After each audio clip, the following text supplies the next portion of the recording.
Hello viewers. In this video I will be teaching how to whiten teeth in less than a minute using Photoshop. So, let's start. First, open your image in Photoshop.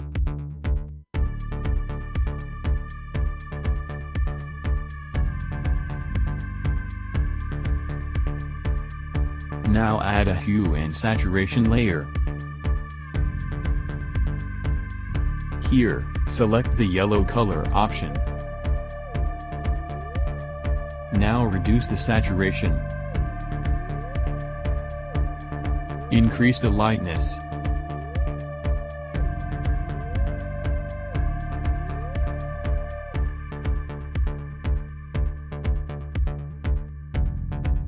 Now, select the hue and saturation layer and press Ctrl+I.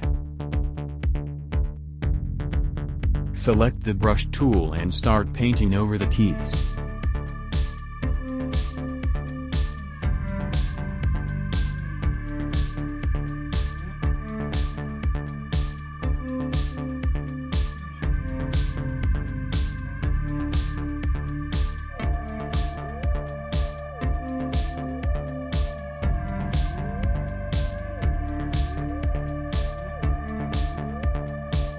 We are done here.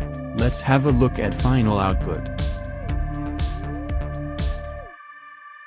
Thank you for watching. Please like, share and subscribe to my channel for more such tutorials.